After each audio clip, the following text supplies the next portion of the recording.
This episode of Video Game Book Club is brought to you by, well, you. If you want to support the Boss Rush Network and our family of podcasts, head on over to our Patreon at patreon.com/BossRushNetwork. Thanks for your continued support.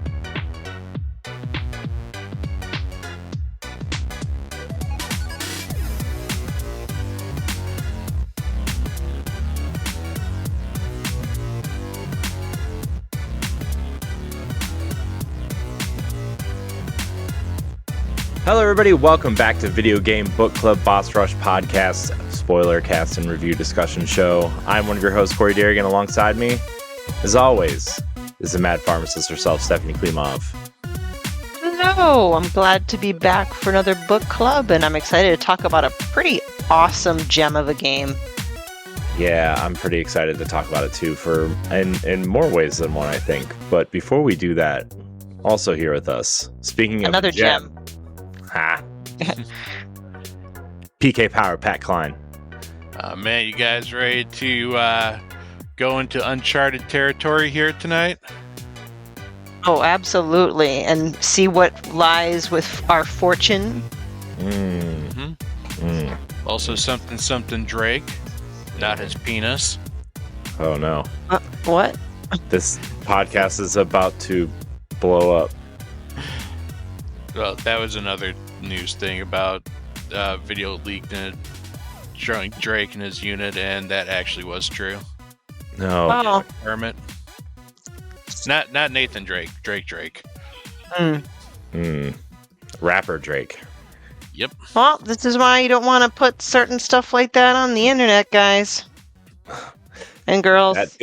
That definitely wasn't Drake's fortune. Oh, no. It was his misfortune. Honestly, he Bad didn't care puns. one way or another, to be perfectly honest. He's like, yeah, that's my dick. Jeez. Okay, before we get any further down this rabbit hole, Where's the run? yeah. No, he turned this into an after dark topic. That's the point. Anyway. Oh, man. Speaking of whatever, I don't know. We have a few notes to take care of before we get started. Since this is coming out for patrons in February, we are going to PAX East, the three of us, as well as our compadres at the Boss Rush Network. If you see us there, come say hi. We will be doing interviews and writing articles and doing podcasts and doing all kinds of things there, meeting up with friends, collaborating, doing all that stuff. So come say hi if you're there. It's March 21st to the 24th. If you're listening to this on free feeds, you can get Book Club 1 month early for only $1 on our Patreon. But check out our PAX coverage and our content from PAX. It's going to be a good time. We have to figure out how we're doing podcasts and stuff there, but we'll talk about that at a later date. I'm very excited for PAX, everybody. Mm-hmm. Wicked excited. Yeah. Good times. If speaking of Patreon, if you want to support the Boss Rush Podcast, Video Game Book Club, and the Boss Rush Network, you can head on over to Patreon at patreon.com/BossRushNetwork, where you can get this show 1 month early and ad-free, as well as other perks like earning early access to all of our other podcasts, voting rights on games we play here. Go vote. Go vote. If you're a patron, go vote. And more at a tier that's right for you. Again, that's patreon.com/BossRushNetwork. But if you can't contribute financially, it's not a big deal. Your viewership and listenership is enough for us. If you're watching the video, subscribe to the YouTube channel. Leave us a thumbs up on the video and hit that notification bell so you know when new episodes go live. If you're listening on Spotify or Apple Podcasts, leave the show a 5-star rating and a nice review. It really helps us in the long run. Remember, you can always find new episodes of our podcast, articles, reviews, and more on our website at bossrush.net. So now that's over with, we can talk about Uncharted. Uncharted Drake's Fortune, the 2007 PlayStation 3 game that launched an epic adventure that spans 6 games, so including the long forgotten Golden Abyss for Vita and the severely underrated Lost Legacy which is the only game that does not star Nathan Drake. But we are here to talk about the first game, Drake's Fortune, written by Amy Hennig, who is currently working on a Captain America and Black Panther crossover action-adventure game. And can we just pause here and just take a moment of silence, or maybe not silence, for the fact that this is from 2007? I know. So it's over 10 many years. It's almost 20 years old. I know. It's like, wait, hold on, mathing. So I want to pause and be like, where were you in 2007? And I want to explain, like, for me, I graduated from high school and started my first year of college in 2007. I was a sophomore in college. I had just moved home from Columbus and transferred schools. And yeah. I remember this issue of Game Informer, though. I got that. I got this issue. It was on the cover of Game Informer in college, and I was like, "Huh, PlayStation's making an Indiana Jones game. That's cool." And then I didn't have a PlayStation 3 at the time. I was still playing Kingdom Hearts on PS2 and God of War 2 on PS2, which was like a really contentious thing in the PlayStation community at the time, because PlayStation 3 was already out and they put God of War 2 out on PlayStation 2.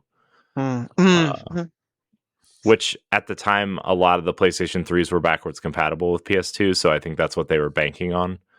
But let's see. Yeah, I was, broke college student. I hung on to my PS2, kept replaying Kingdom Hearts.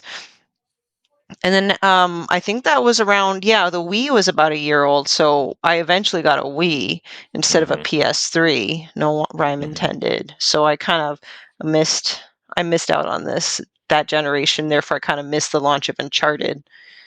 How about you, Pat? Where were you and what were you playing back then? I was working at GameStop back then. Ooh. Yep.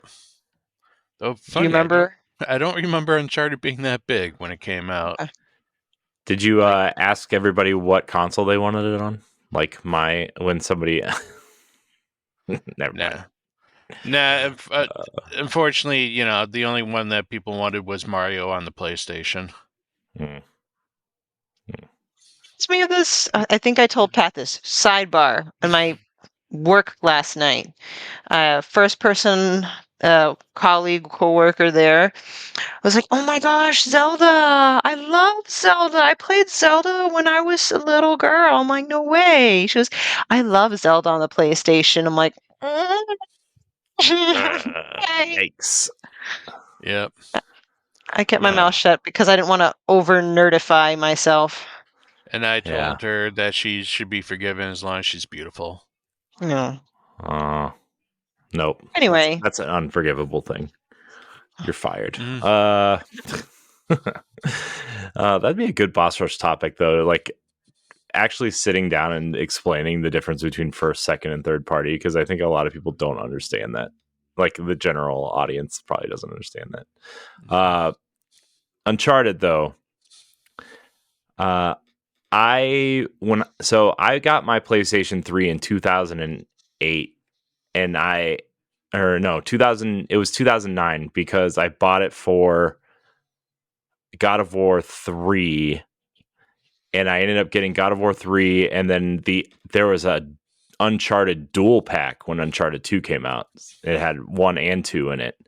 So I ended up buying those 3 games. And I remember not really liking the first game a whole lot on the PlayStation 3. They were trying to do all that stuff with the 6-axis controller, because that's what came with my PlayStation 3. No rumble. That thing felt like, you think the Wii U gamepad feels bad in your hand. The 6-axis controller feels like you're not holding anything in your hand. And then they had the gyroscope that you were balancing on, and you had to aim your grenades with the 6-axis and everything. So I do, before we get really deep into this, I want to shout out Blue Point for really. I played the PS4 remaster, which I assume all three of us probably played that version. Mm-hmm. Yep. Got to give it to Blue Point for going in and fixing a lot of the mechanics in these games to make them all feel cohesive and coherent. Because the one thing I do remember is that the controls really changed in Uncharted 2 compared to Uncharted 1. And Uncharted 2, I think, is where a lot of people kind of fell in love with the series. That the train scene at the opening for Uncharted 2 is just awesome. But Uncharted 1, I remember when I booted it up for the first time, it was like really interesting, and we kind of talked about this in our group chat where again, we're going to do about 5 to 10 minutes of non-spoilers here, and then we'll deep dive into the game. This is the game that I circled that really started that cinematic gaming experience. Again, there have been games that have tried to do it before, right? Like, I think maybe Resident Evil 4 tried a little bit, and there were some games before this, like Gears of War. I remember really trying. Halo 2 tried, but this was God the one War that was really also felt one like of those that tried pretty hard too. Yeah. But I just remember this was the first game that actually felt like you were playing like a blockbuster movie, in terms of the voice acting and the character interaction and the witty jokes that were being thrown around. And it was interesting. And I told you guys that this game feels so ahead of its time and so archaic at the same time. But what did you guys think of it, Pat? I'm gonna go your way first. Wow. Oh man, I wasn't All ready these years for that. later. We're thrown off guard now. Honestly, it was. I remember the very first time I played Uncharted. I borrowed a friend's PlayStation, and I had the PS Now back in the day. Ooh. Yeah, this was after PS4 came out, but my friend had the PS3, and I'd let him borrow. I forget what I'd let him borrow, but he let me borrow his PS3, and so I played Uncharted for the first time that way, and it was interesting. The controls definitely weren't something that got to me. Like the action felt a little rough. Mostly because, and this is still a problem even in the new version, you shoot a bad guy, you have to be so freaking precise and able to get a headshot. And because if you shoot like their neck, for example, that's just considered a body hit, even though most people would probably just drop dead in real life. And also, the bad guys' movements were just so, like, when they jumped out cover, they jumped out of cover. Like you, Yeah, they do. They're nimble.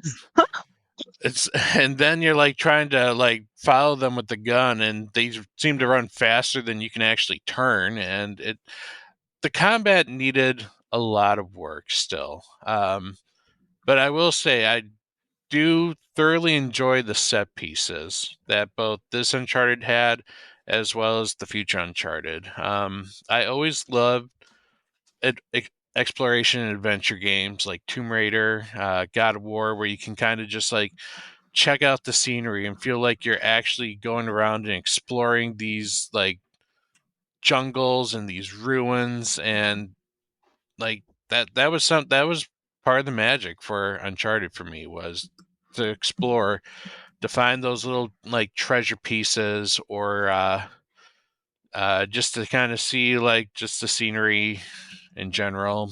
And I will also say another thing that I fell in love with this game is the music. Like, this game has absolutely beautiful music. The theme song is one that can get stuck in your head.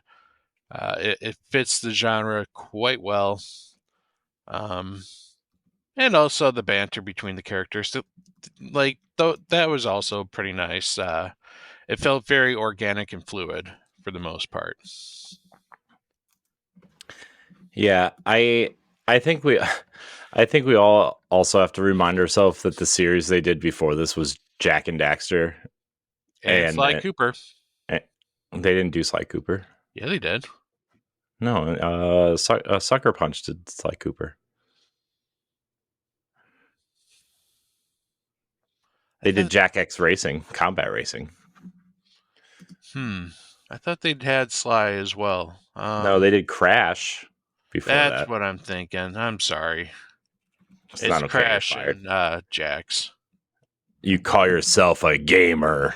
But I mean, the point is like their previous work was not a third person action adventure game. It was they were platformers, and I mean, I guess Jack 2 and 3 had a little bit of shooting in it, but it wasn't like, real shooting. They all had those two did have some pretty deep stories though. Like Jax 1 didn't have much of a story, but Jax 2 and 3, holy shit, that's literally night to day. Yeah. Jack and Daxter though, that first game. What a game. What a great platformer. I would say it's better than any Nintendo platformer that came out that generation. I'll throw that out there. Ooh, damn fighting words. I know. Not from me, fighting but words. I mean, Donkey Kong 64 was pretty legit. And Mystical Ninja starring Gomon, even though that was those are N64 games though. The Jack and Daxter was I mean, you're going up against Mario Sunshine, which was like I don't know why people like that game. I'm not gonna lie. That's at least when you make that comparison to Jack and Daxter, I can understand. I love that game. Yeah. Oh gosh. But anyway, I actually had a question since I obviously played Uncharted for this, but I'm the only one that didn't play it back then.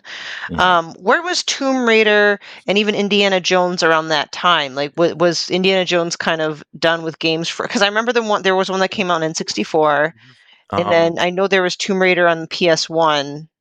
The Emperor's Tomb, Indiana Jones and the Emperor's Tomb came out on Xbox, the original Xbox in I want to say 2004 or 5. So there was one recently, and then the Staff of Kings came out on Wii in 2008, which was Indiana Jones. Tomb Raider was in the middle of a trilogy. Yeah, that was okay. I think Tomb Raider Legend, Anniversary, and Underworld was the trilogy that came out during that time, which were really good, but they weren't like, they were based off the classic Tomb Raider. They're not like they're not like Uncharted or the Tomb Raider reboot that happened in 2013. Yeah. I agree they were more classic, but they were modern classic. Not the tank controls that Tomb Raider 1 through 3 were. No, I actually really love Tomb Raider Legend. I think that game is extremely well done for the time. And that was about the time when Crystal Dynamics took over that franchise, I think, because it was core design before that. Okay, so it almost seems like we were kind of in a golden period, so to speak, of those adventuring, treasure hunting type games, albeit all three kind of had their own way of expressing it, right? Because I think you guys explained to me, because I'm not as experienced with Tomb Raider, where that's kind of more puzzle heavy, and Uncharted's more like action-y and all those wonderful made-up adjectives I just used. Yeah, and the Indiana Jones games, as much as I like them, they're not great. Emperor's Tomb was okay, but the Wii game was not good. You had to use the Wii remote for the whip. It was The thought was there. Like I get it. When I imagine, I'm like, oh, that's cool, but I can see how in execution it might not have been pulled off well. Yeah. As long as the nunchuck made the whipping sound. Yeah. And you didn't hurl the nunchuck at the TV, and you kept that strap on your wrist. Yep. Yep. Strap it on. That's what they say. I kind of want to get back into that second Tomb Raider trilogy after playing Tomb Raider 1. It's like, because Tomb Raider 1 just isn't as fun. Yeah. I wish they would I wish they would re-release that trilogy. They released a trilogy pack on PlayStation 3 and then never re-released it. Mm-hmm. They're all backwards compatible on the Xbox, though. They are. That is true. They sure are, and I own them all. I also own Tomb Raider Legend on the GameCube, which is an extremely hard to find version of the game, which I'm very proud of. What's crazy is that there were 4 Tomb Raiders that came out on the 360. I know. Isn't that nuts? And now we look at games today, and it's like, you're lucky if you get one game in a generation.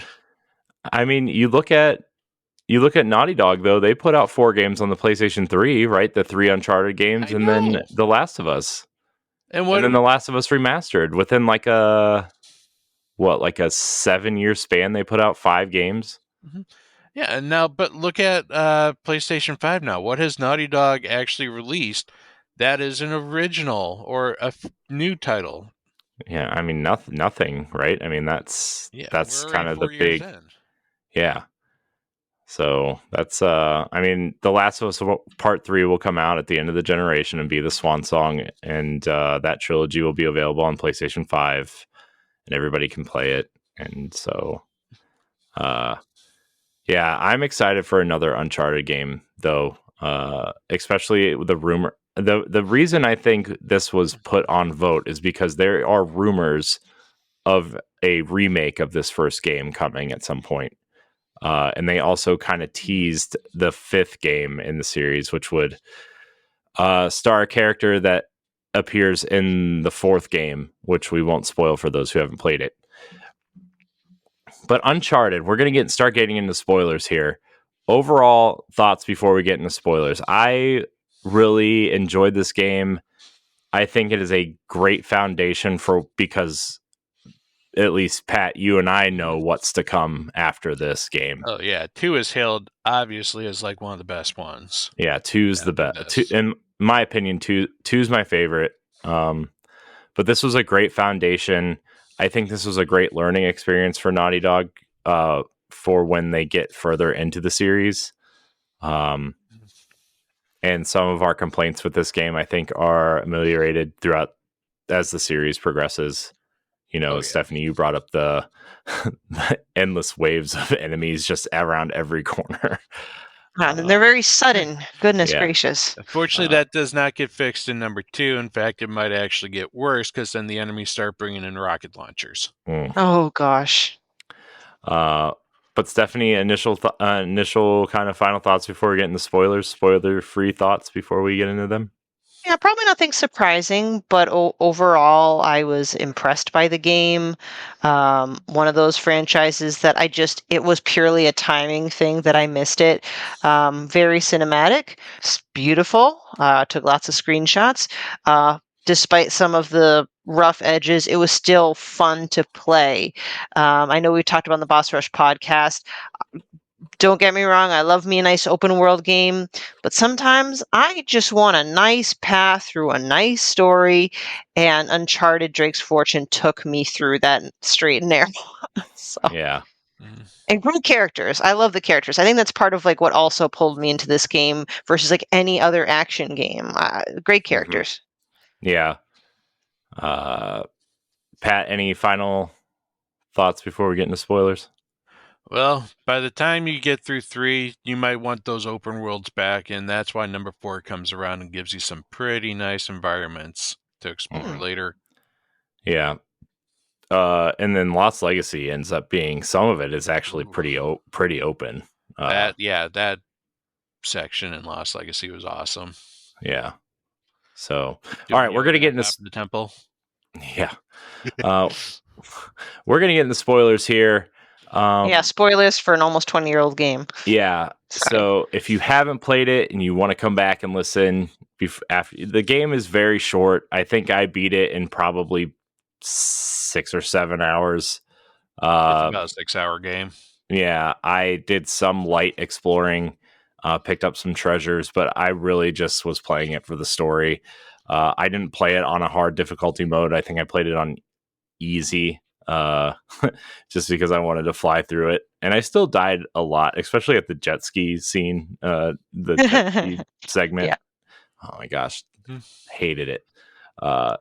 that scene, I'm like, you guys played Gears of War and you guys liked the vehicle scene in Gears of War 1, which they didn't bring back for any of the other games. But I'm like, oh my gosh, are you kidding? This jet So I ski. appreciated the change of pace, but I definitely died a lot, and I just had to kind of cheese a lot of the sections. Mm-hmm. Yeah, it was. So the game opens up. So the whole premise of the game is Nathan Drake, the titular character, is a a descendant of Sir Francis Drake, the famous explorer, and he is on a what is it? He's part of this kind of docu series that Elena Fisher is filming, and has this partner, Victor Sully Sullivan, who is kind of a shady character. He's like the guy that makes all the bad decisions, but has a heart of gold type of character. Cigar chomping, Or he has like all these connections, but usually Yeah. the connections get him in trouble. Yeah, which is That's kind of best what connections. which is kind of what happens in this game, right? Yeah. So you open up the scene on the boat where Drake is scuba diving. He finds the chest with the diary in it. And this is kind of like the tutorial area where they teach you how to shoot and pick up weapons and melee combat and stuff. I thought the melee combat left a lot to be desired, especially because everybody carries guns and it's really hard to run up to somebody and punch them while they're shooting at you. Well, even like the brutal combo that they keep on recommending, it's like it's just easier to spam the punch button than it is to do the brutal combo because they will most likely smack you when you do the heavy hit. Yeah. Nope. 100%, because I was just like, all right, I got to go right for the brutal combo. And I'm like, why isn't this really any more effective? Yeah. Yeah.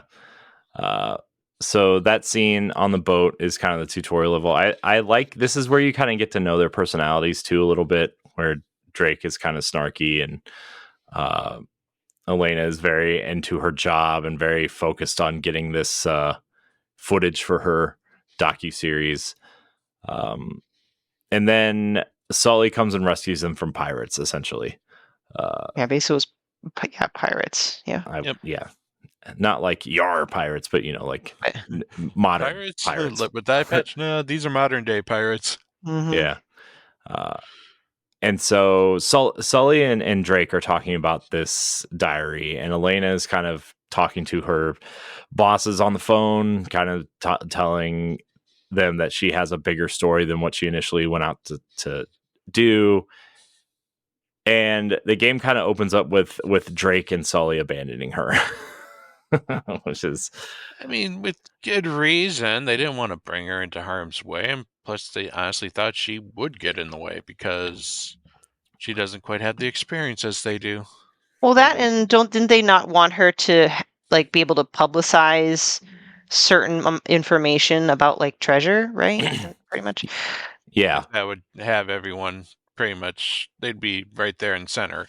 Yeah. Exactly. And I think we're going to talk about characters in a little bit, but if I could have a quick sidebar, and I don't want people coming for me, but Elena Fisher, by the end of the game, loved her as a character. She's great. But I'll admit, in the beginning part, it's kind of, maybe it's because as a female, I kind of scrutinize the characters that are female in games too. Just, I'm a girl, and when I see females in video games, I'm a bit more, I scrutinize them more. Same way of how I kind of felt with Princess Peach when we talked about Mario RPG, where Elena Fisher, in the beginning only, I was like, great, it's that stereotype of the woman that is a news reporter, because it's either a news reporter, a writer, like something in there, and she's so into her job, she'll do anything to get that story, which again, like, it isn't like a bad thing. Like, it's in a sense, a positive role for a woman. It's just, I chuckle because I feel like that's a common trope for a female character. I cannot wait for you to get to meet Chloe. Oh my God. Yeah. We have to do Uncharted 2 as a book club. Maybe we'll do that after Hellblade. Just because, you're gonna, you're gonna like Chloe for a lot of reasons. Okay. But yeah, that's just my quick thing. I trust me, Elena. She grew on me. I love her like as a character, but just the initial like, oh, here's another news reporter woman that's so into her job and will do anything to do it. Yeah, heard this a million times. That's all. Yeah. I do like, though, like you said, I know that's kind of at the beginning, but throughout the game, like Drake hands her a gun at one point and is like, do you know how to use this? She's like, yeah, point and shoot, just like a camera. And she like can handle herself. She fights off some enemy. Like this was at a time, aside from Lara Croft, where like the damsel in distress kind of character was the female archetype, right? So exactly. It wasn't like Leon from Resident Evil 4. Yeah. I can have my dad put you on my detail. Oh, that footage sticks out in my mind because we used it for the bossies. But yeah, so Elena, we should probably talk about Drake kind of first, I guess, just because he is the main character. Played by Nolan North. You can definitely tell this was the first go around for Drake, because I did feel like at the beginning of the game, Nolan North kind of felt like he was feeling out the character a little bit. And by the end of the game, he was really feeling comfortable. I understand a lot of the snarky jokes that throughout the game. I don't know if some of them hit because of the timing, because it's a video game and they're dealing with video game animations, and like some of the jokes didn't hit. Some of them did hit, and but overall, really hard, literally. Yeah. Oh yeah. I'm always careful. Oh, I did not see that coming. Yeah. But overall, I think the performance of Nathan Drake is very well done. And obviously over time it only gets better. So Drake is kind of like the I don't know, stereotypical kind of treasure hunter and very Indiana Jones-esque. I mean, Amy Hennig said as much. She wanted to make an Indiana Jones game, and this was the closest she was ever going to get at that point. There's a lot of nods to Indiana Jones throughout the game. You know, a lot of Nazi stuff, and a lot of you know, there is an Easter egg of a fedora somewhere in the game. You do have to look for it. I think it's in the that library room with the hidden door before you go into those catacombs. There's a fedora in there. But he's looking for the treasure that Drake was looking for, which ends up being El Dorado. He's very smart. He's very he's very good at climbing. Yeah, he's climbing and swinging and all that stuff. Got good finger strength. Yeah. What did everybody think of Drake? I mean, you covered basically everything of it. He's the charismatic character that at least keep you entertained as the story goes along. Yeah. Yeah, and I know he had a kind of a swagger, but I didn't feel like it was too much. So for me, it was just right, and I really enjoyed playing as him. Mm-hmm. He's cool without trying to be cool, which I think every guy wants to be. Is like, I want to be cool without seeming cool. Trying too hard, yeah. Yeah. He nerds out on history. Yeah. Yep. Just cute to see. Yeah. Also. Oh, and sorry to interrupt. Oh, I was just gonna say it's the very the old school like 80s and 90s Bond type character where men want to be him and women want to be with him type of cool, adage. It feels like. So, what were you gonna say, Steph? Oh no, I think what part of I wouldn't say relatable because I'm not a treasure hunter, was when he realizes at some point the kind of danger that everyone was going to be in if they kept pursuing El Dorado. He's like, I'm getting out of here. Like, we're going home. And it was Elena that's like, no, I'm not leaving. So like, I almost kind of expected the opposite behavior. So yeah, he's cool, this treasure hunter guy, but he's also a regular dude that doesn't want to die. Yeah. I appreciated that. Yeah. After he's killed his 100th bad guy, by the time he starts, getting cold feet. True, but Yeah. So other than Drake, there are only really 6 real characters in this game. You have obviously Drake, you have Sully and Elena, those are kind of like the good guys, and then you have Gabriel Roman, who's kind of like the leader of the bad guys or whatever, the stereotypical rich, nicely dressed kind of British guy who's the bad guy, very movie villain-esque. Yes. And then you kind of have his 2 kind of second in command people in Navarro, who's we'll talk about him later, who actually ends up betraying a lot of characters. And then you have Eddie Raja, who's kind of like the dumb, I want the money, I'll do whatever I can get to get rich. And then we see what happens to him. So Sully is kind Just of... remember, Drake, if I die, I just want you to know I really hate your guts. Hate you. Oh man. So Sully is obviously Drake's kind of, you would say, father figure / mentor / partner in all this. Sully is cool. He's just a cool guy. He's wearing like the bowling shirts and chomping on the cigar, and we better hit big on this because yeah, we better hit on this because I owe a lot of people money, type thing. He's conquesting in both treasure and women.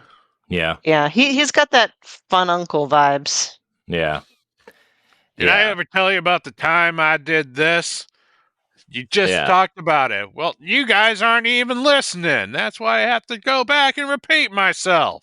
It is kind of, I didn't forget, but I kind of forgot how much Sully is actually not in this game.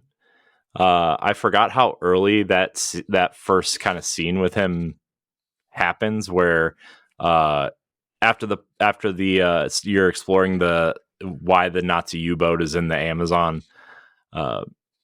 You kind of come out of that, and the people Sully made the deal with, which is Roman and Navarro, they shoot him, and you think he's dead, right? You kind of just think Sully's dead. And if you haven't played the rest of the series before, you kind of just assume that he's dead, and you and Elena are in charge of getting out of there. And then he doesn't show back up until like the last, third of the game, maybe? Where, you kind of find him in that kind of monastery cathedral type place, and where you have to like shift the statues around to open the special door to get, proceed through the game. But it turns out that he had the journal, and he was leading Roman to the treasure, but he was also trying to lead him to a spot where Drake would be without having him find the treasure specifically. Well, yeah, I mean, there was no intentional betrayal. Like, Roman meant to kill Sully, but Sully really got lucky with the, where Roman shot just happened to be where the journal was. Yeah, that's one tough journal. Yeah, and then after that, Sully convinced him, hey, you're never going to be able to find the treasure without me. So Roman decides to take him in. Yeah, and it was very... I'm glad like Sully ended up being like the good guy, right? I mean, at the beginning you could kind of think it's going either way. And when you see him again before you actually meet up with him, you could also think it could go either way. And you still think maybe he could betray you again at some point. Yep. But overall, I'm glad Sully is kind of the good guy. Do we want to say anything else about Elena? I think she's a great female character. Again, especially at the time, not really like any other character that was in games at the time. She's just a great character. So the bad guys, Gabriel Roman, we kind of already hit on him a little bit. The kind of rich, Generic white rich man. Yeah, it's Yeah. almost British kind of look. like there's really nothing else to say about that. I'm like, yeah. yeah, kind of one-dimensional a little bit. Mhm. Definitely reminds you of like the mid 2000s blockbuster villains of. I want to say the guy with the slicked back hair in one of the Tomb Raider movies. Rich white villain, millionaire villain. Yeah. So, They're the only ones with the money that can organize private military. yeah, that scale too. Oh man. It's funny how adding a British accent makes it like, oh, it must be like a really, really rich white person. I don't know why Yeah. we think that. Comes from establishment. Hmm. Yeah. Yes. And then Navarro is kind of like his second in command, who's also kind of a treasure hunter, but also kind of this. He's kind of a dick. And spoilers for the end of the game, but Navarro actually betrays Roman when they find El Dorado and tells him that the real treasure's inside, and ends up, giving him that crazy zombie disease and kills him. And Navarro ends up becoming the bad guy, the rest, like the main villain, the rest of the game. All 10 to 15 minutes of it at that point. Yeah. Well, yeah. But also like I forgot about all of that when I was playing through this game. I forgot that I thought Navarro was the villain. And I was like, maybe that's 2. Maybe he gets away. Maybe that's the second game. But then like I totally forgot that he betrays Roman, and you have to chase him onto the boat, and that big showdown on the boat. What's funny is as you get achievements and collect treasures, since we're all playing the remaster collection, whatever, you get like rewards throughout. And I would occasionally check, and I ended up just using the Naughty Dog skin, where you're just wearing the Naughty Dog shirt.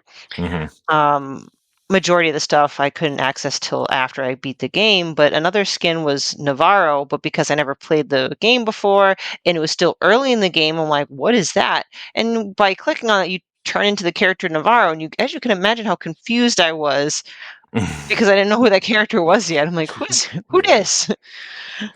It's funny, in Uncharted 4 you unlock Donut Drake, which is just a fat version of Nathan Drake, and it's really funny. What? Oh my gosh. I need to play that game just for that. Yeah, will I don't build know up to that game. Yeah.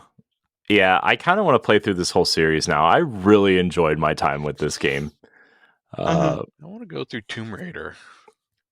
Yeah, we'll probably get to that at some point too. Why isn't there enough time in our life to play what's new, but also to play what's old over and Because over? adulting sucks. Yeah.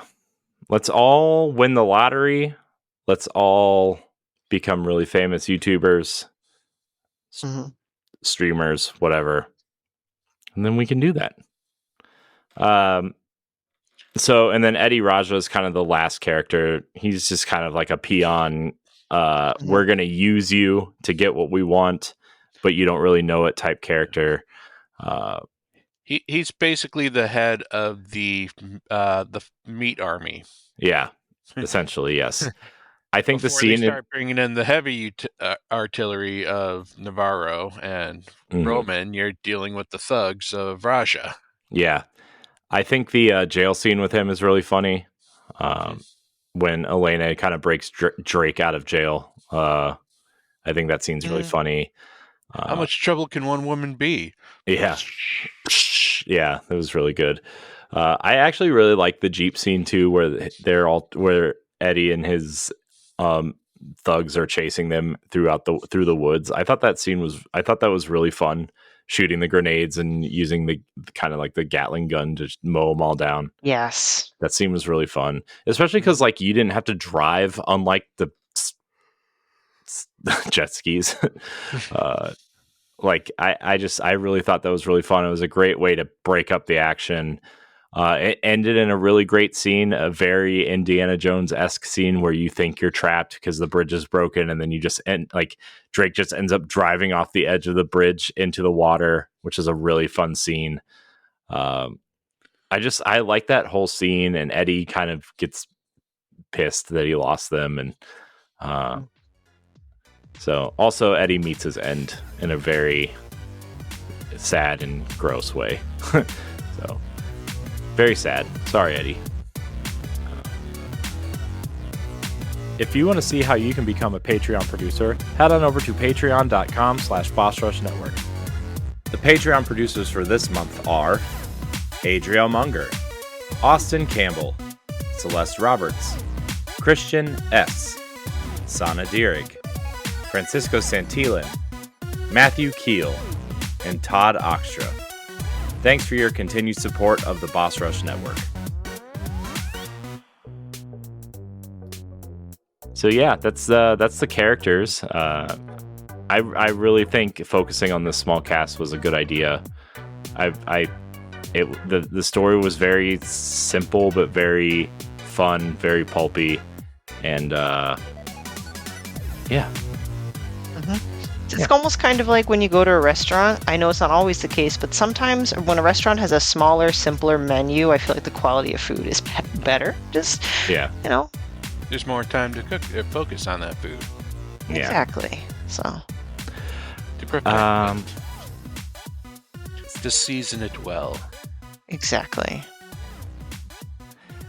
Yeah. So let's jump into some of the story beats, if you will. We kind of talked about the opening and the submarine scene with Sully. So after you kind of escape with Elena, you escape to this small island in the Pacific, and you're kind of shot down, and Drake kind of pushes Elena out earlier and he's trying to fly the plane, and then he's like, what am I doing? Type thing. And, you kind of make your way through the jungle to find Elena filming this fortress that you end up fighting hundreds of bad guys in. Now, speaking of set pieces, that's a great one. Yeah. That whole thing is great. But you really explore every inch of that fortress. You really do. You really do. It's like, this is a small level, but it takes a while because you're literally first floor, second floor, basement, first floor, second. Yeah. Yeah. Great level design. Yeah. It's really cool how that level design feels like you're in this open space, but it's really forcing you into this linear path through the space. There's a very good level design, like Stephanie said. I think it was done well. You have these open spaces, of course, which we kind of talked about the combat on the Boss Rush podcast, where like you're going down this corridor doing a little bit of light platforming, and then you come to this big arena shaped area in the level with boxes and rocks and tumbling towers, and you're like, oh, must be battle time. And you just see guns and grenades on these crates loading up on ammo and stuff, and you get that about, you'll solve a puzzle, you'll do some platforming, you'll shoot some guys, and then it kind of rotates in that or in a various version of that order. So yeah, what do we want to hit on next? I think can we just talk about the jet skis real quick? It's really bothering me. Well, we'll get there, because I think of story beat wise, when they get to the fortress and essentially you're finding El Dorado, like El Dorado's true location. And I believe the jet ski was going from one location through to the drowned city or something like that, right? The idea was that when they got to the fortress, they found out there were remnants of Drake at the fortress, and they looked, and it's like, well, if you were going to move a giant ass statue, where would it have to go through? Oh, look, there's the port over there with the customs office. That's clear, clearly if there's going to be any signs of this, it's there. Yeah. And so like it's kind of fun to see like Francis Drake's kind of path through the story also. I Because got you to do complain about that, but I'll You save do? it after No. later. Huh? Tell me. Tell you. It'll fine. I can tell you, but it's gonna jump through a whole bunch of the story quick. Because you do end up finding Francis Drake, which makes me wonder how the hell did he write all that information about his last place, get his diary into a coffin in the middle of the Pacific Ocean? It's like, how? You're dead. Because story plot reasons. I mean, you can't even Yeah. say that he had people bring it to him because he literally writes down in a note, all my companions are dead. Yeah. Fair point. Fair. Very Fair. fair point. But also story reasons. You find You his need the- diary. You need the MacGuffin, okay? You need the MacGuffin, and it happened to be a diary. That So somehow he wrote and got all the way halfway across the world.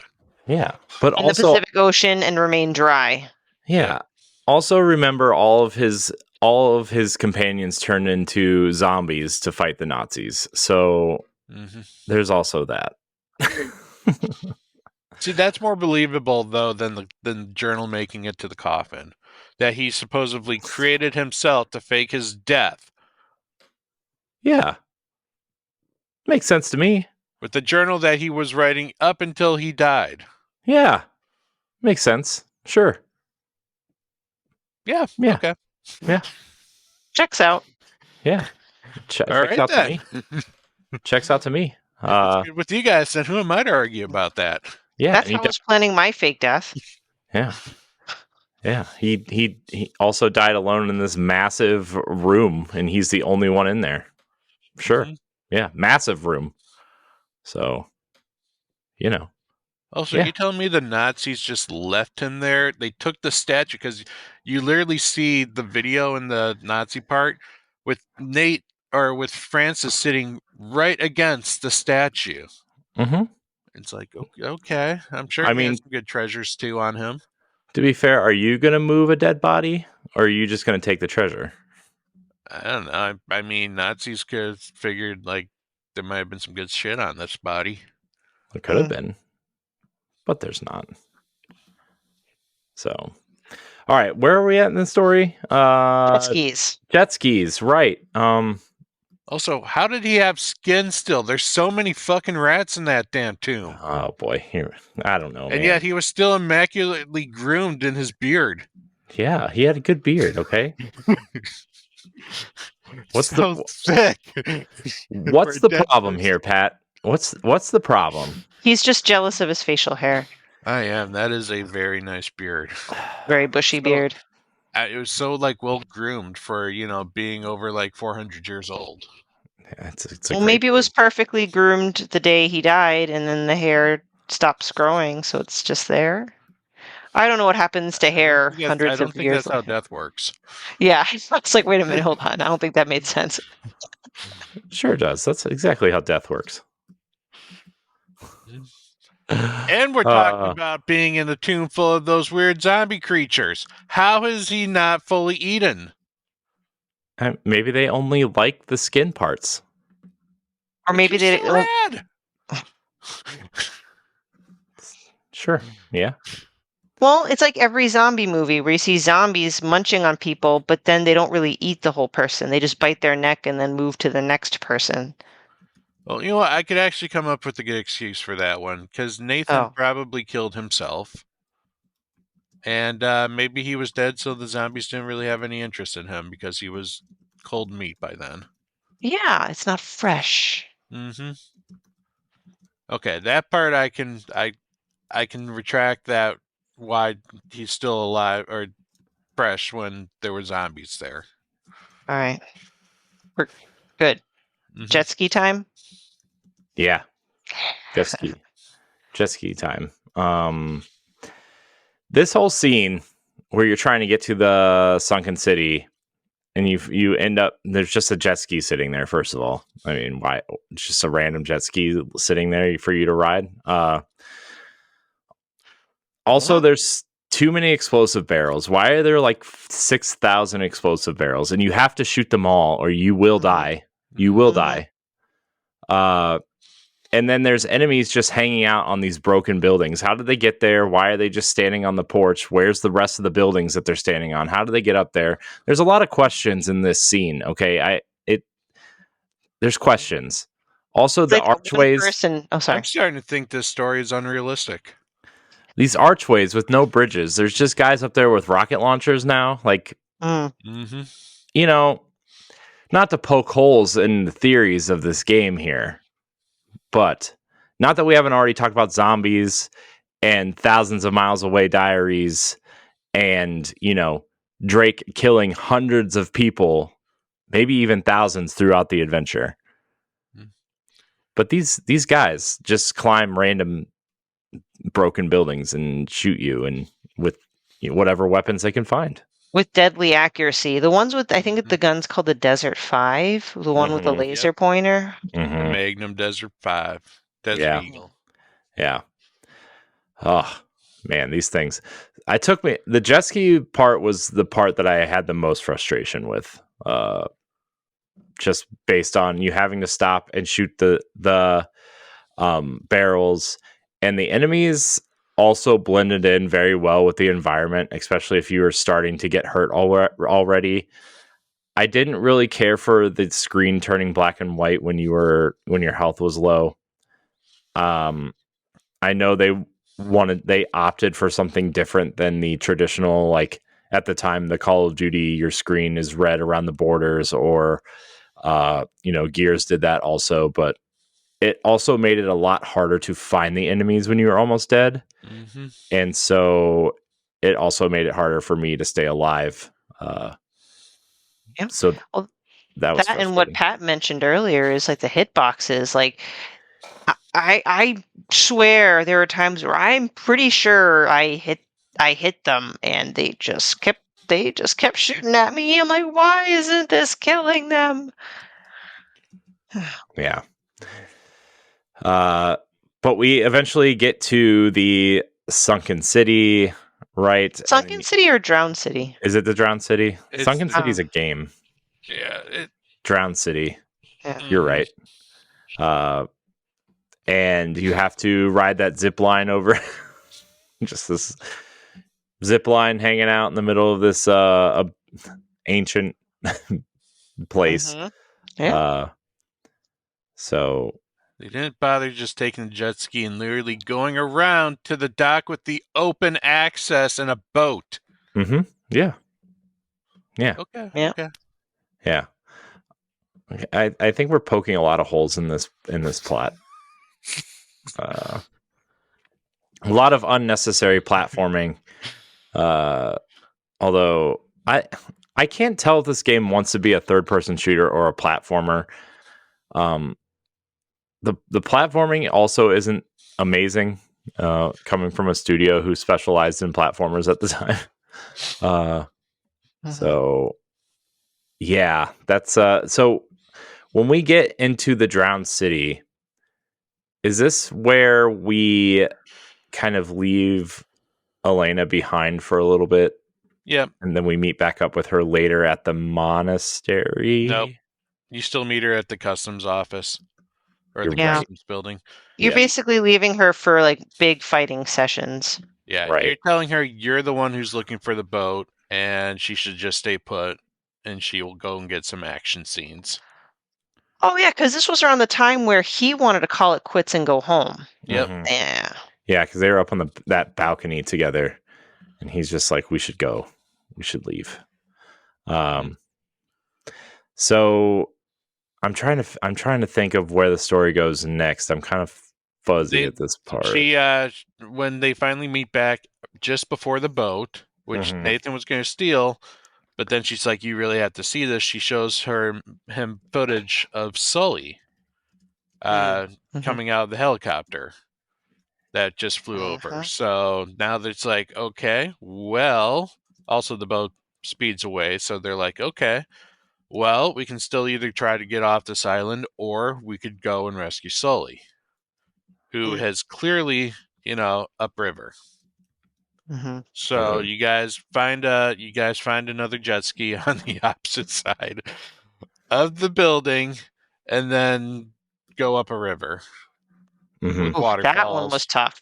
And barrels and other people shooting at you. And if you were trying to get the achievement, you had to do it in like 5 minutes.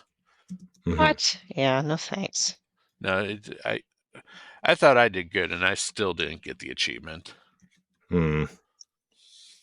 And then you reach the monastery. Mm-hmm. Yep. Mm-hmm. Yep.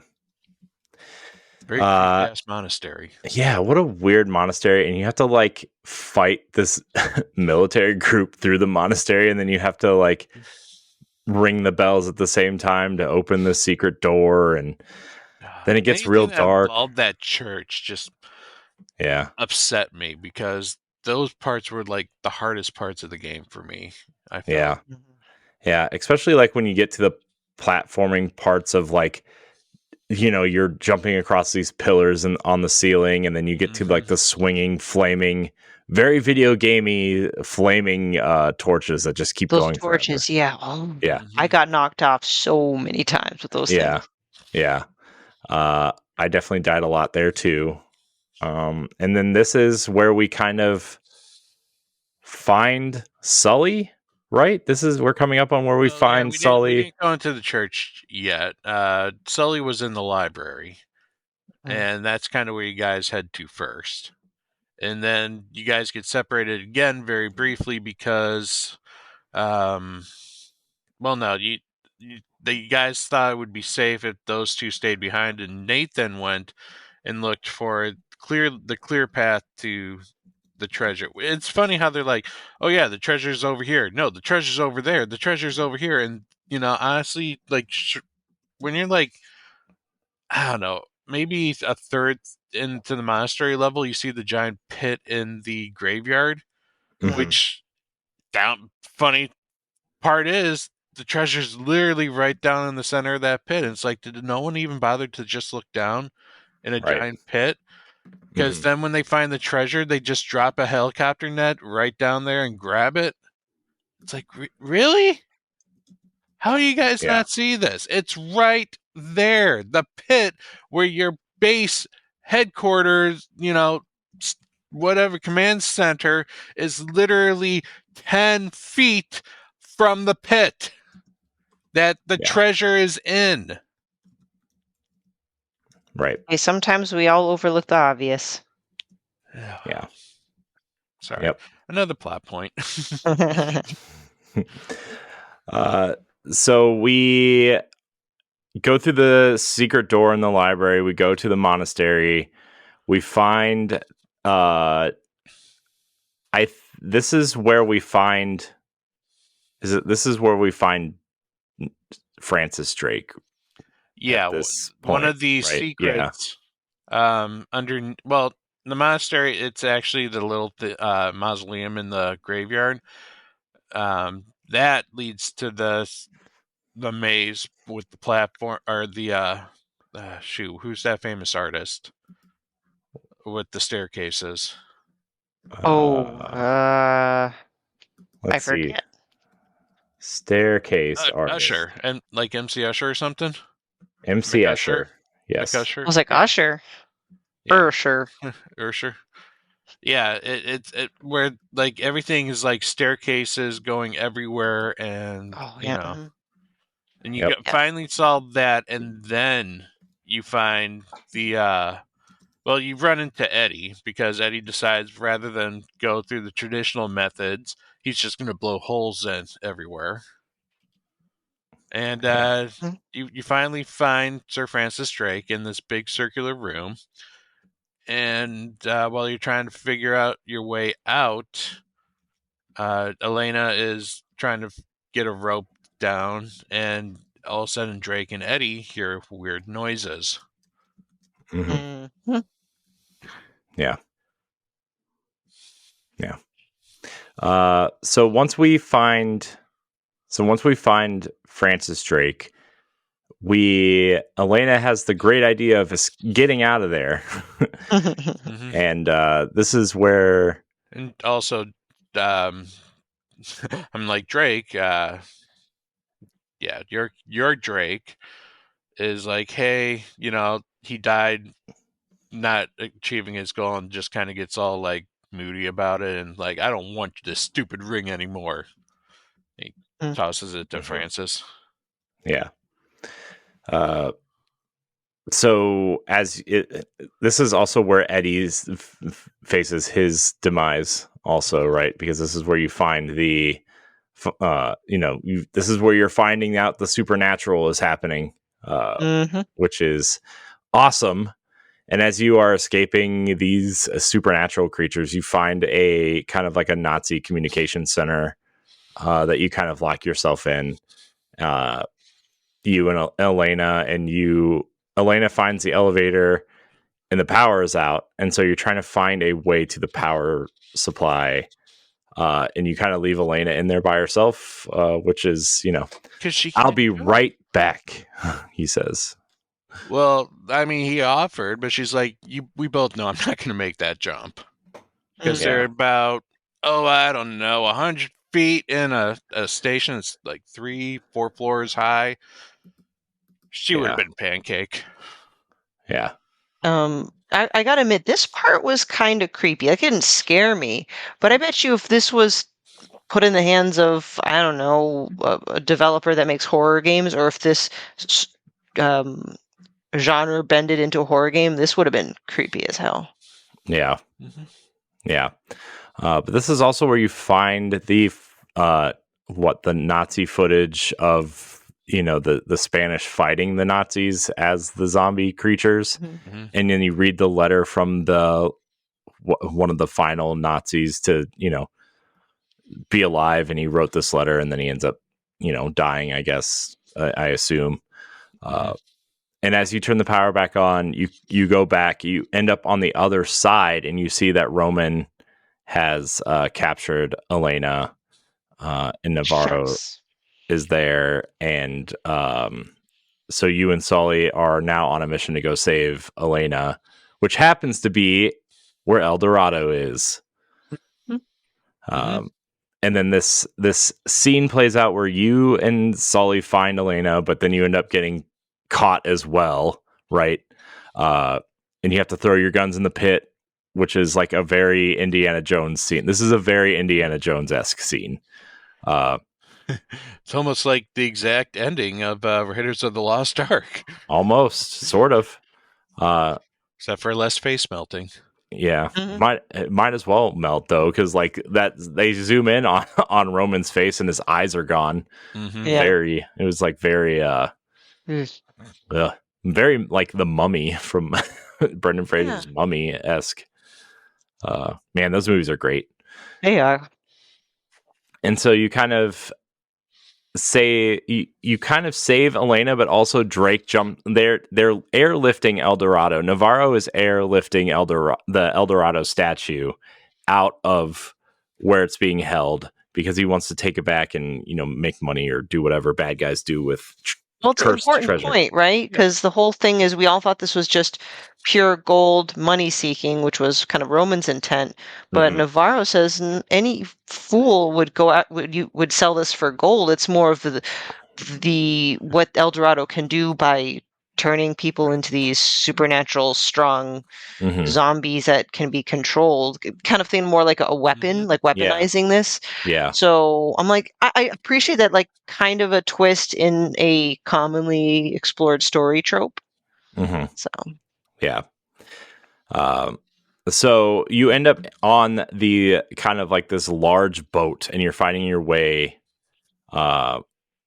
to Navarro, and this big action kind of scene happens where it's full of quick time events, and you end up kind of the very end of this scene is very kind of terrifying and funny at the same time, right? Because you're fighting Navarro and you end up kind of knocking him out, but then he stands up, but Drake ends up pushing the helicopter into the into the water, and the rope grabs onto Navarro, and so he goes into the water, and then El Dorado kind of goes on top of him, and so Navarro kind of assume he's going to drown and die.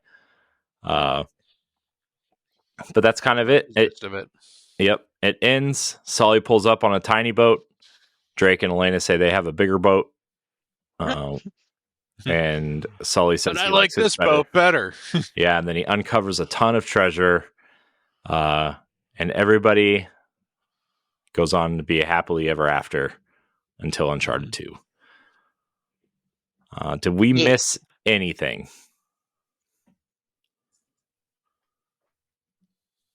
I mean, definitely covered the major plot points. I mean, did we explain why the Nazis were there to begin with, even though it's kind of obvious they were looking for El Dorado? They didn't realize it was cursed. Yeah. So here's another little story plot. How the hell did they build that giant ass base when there were Spanish zombies everywhere on that island? I don't know. I mean, the zombies could have been buried. You know? Okay, yeah. They might have built it. Maybe they were like all locked up in the tomb. Maybe that's... Yeah. Okay. All right. Filled that plot hole. You did fill that plot hole. Filled it right up. You packed it in. Teehee. So yeah, Uncharted, Drake's Fortune. Overall, definitely a game of its time, but also kind of revolutionary in a lot of ways. This is definitely the game that you kind of circle and say, this is where Sony's kind of story-driven, single-player blockbuster experiences kind of started. I mean, you could almost argue God of War was that on PS2, but I think a lot of people kind of point at Drake's Fortune being that starting point. And obviously Uncharted 2 and God of War 3 and stuff that came after that, right? And then the rest is history. Now we have the Sony that is Sony. Question. Yeah. Not story related, but because it was a combat heavy game, did you guys swap out guns frequently, or did you tend to favor one as long as you had the ammo for it?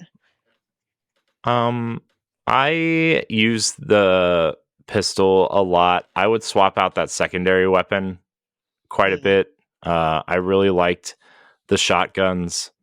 I don't really care for the AK-47s. They're just kind of sloppy and whatever. The military kind of assault rifle was fun to use for a little bit. But I mostly liked the pistol because I liked trying to get those headshots. Mostly because in the bottom right-hand corner, it would tell you when you passed your friends on headshots and kills, and it was really fun. I think I ended up with like 800 and something kills at one point. I'm like, oh my gosh, I killed almost 1,000 people in this game. There are too many. That is too many enemies for a game that is 7 hours long. How about you, Pat? My favorites were definitely the Magnums. Like, a second I could get either the that one revolver that had 6 shots or the Desert 5, those were always my guns of choice. But I was the opposite. I was not a fan of the shotguns because you literally had to be right next to the person when you're like next to death to shoot them. Yeah. Where the AK was a little more, accurate when trying to pop headshots from from cover. Yeah, I'm right there with you. Normally, in any other game that has firearm combat, I heavily favor shotguns. But in this game, you need closer range, and if you even take a step close, they are really accurate with their with shooting you. So. But I will say, other than the Magnum, my favorite gun was probably the sniper rifle. Was it called like the Dragon something? Yep, the Dragov or something. Yeah. And it's nice. That thing got some kick, and you can literally shoot any part of the body, and that person would die. Yeah. Nice. You guys rely on 3 bullets each. Yeah. grenades? I try.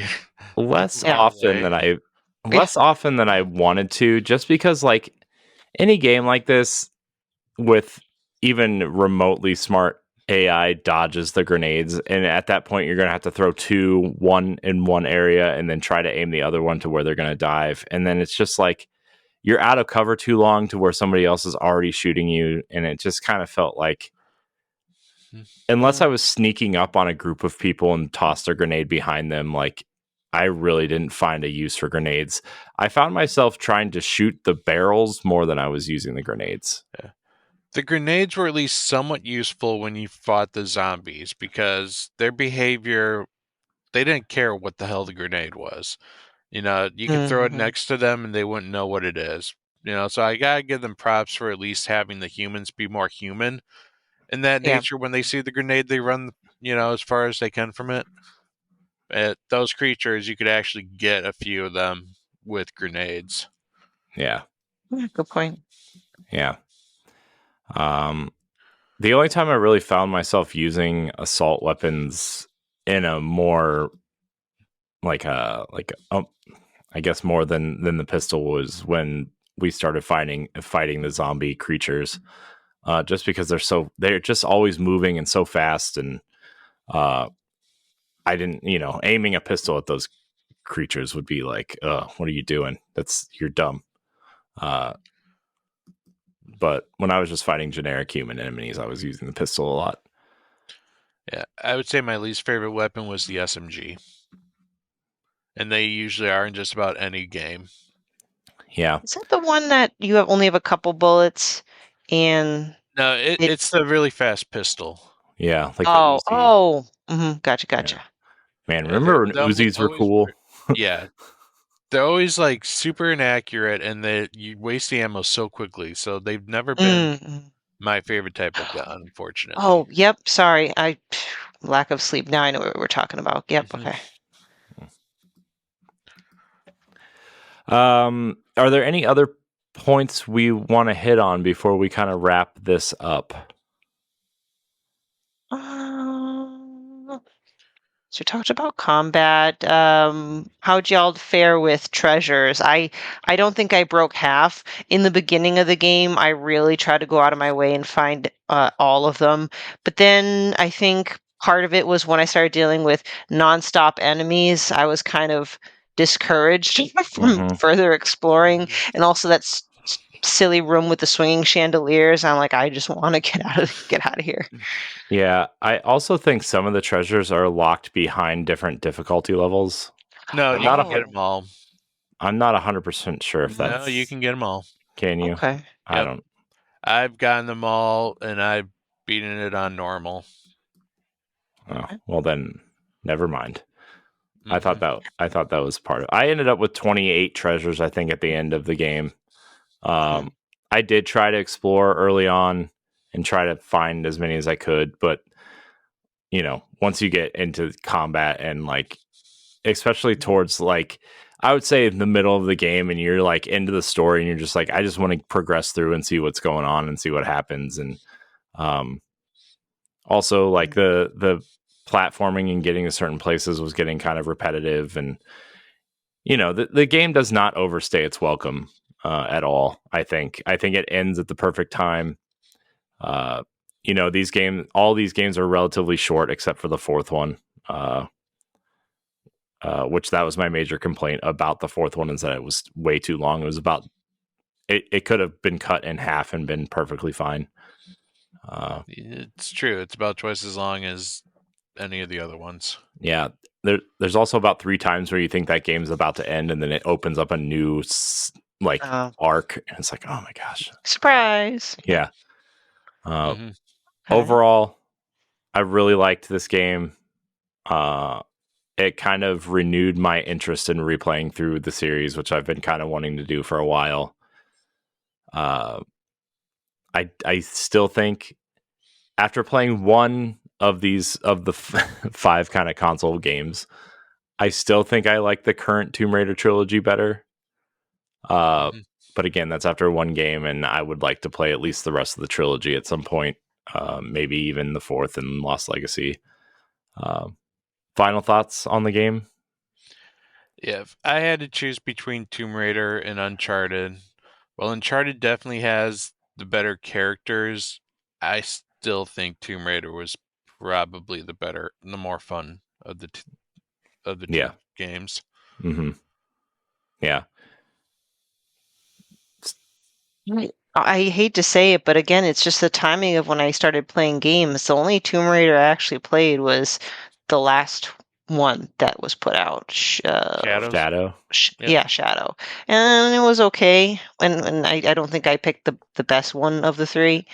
Yours So was a little more open world of a Tomb Raider. Like, I feel like for you, you would like the middle trilogy the okay, best because that is modern controls, but it's linear. Mm-hmm. okay. Yeah. All right, cool. Yeah, so I don't think I can make a fair comparison, but just in this isolated experience, like you said, you guys nailed it, where it was ahead of its time back then. There's a lot of great things to still that you can actually enjoy this game in 2024, but there are definitely some outdated aspects of it. But I like it enough where I am interested in playing 2 and 3, where a lot of times when I buy like collector packs of like old games and they put them all into one. I usually just say I'll just play the first one and I'll say that I had enough. No, Mhm. this is one where I'm like, you know what? Maybe not now because I just kicked off Hellblade. I will find. I believe I will find myself back to Uncharted 2.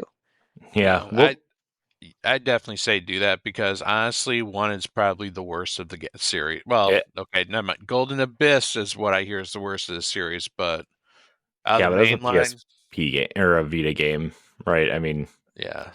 I I, uh I would definitely say one is definitely the worst of the games. My personal favorite is 2, but this is also judging that I've only played these games upon buying them and not Mhm. recent, So Yeah. uh we'll see. I will definitely put Uncharted 2 on the next poll for book club, and if we play it, then we'll play it, and if we don't play it for book club, we'll probably definitely play it at some point anyway. This Just was a because, voted one, right? yep. yes, So thank you, patrons, for picking this. I was able to hit a series that I missed out on, and just such I say such high praises about the game and just the franchise so far.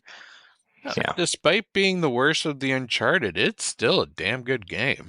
yeah. So, I would say it's better than some modern video games, even gameplay wise, right? I mean, there are some games out there that want to do these types of storytellings and gameplay mechanics, and they just don't hit.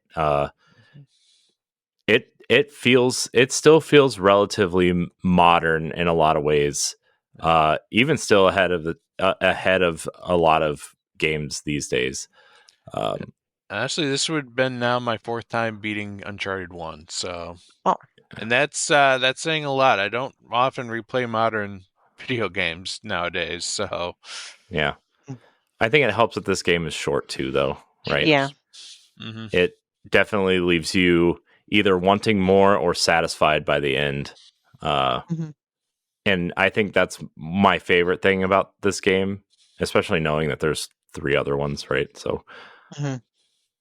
but that's I think that's going to do it for Uncharted Drake's Fortune. Woo. Next month's game is Hellblade: Senua's Sacrifice, Ninja Theory's psychological kind of experience through Senua and the Celtic warriors journey.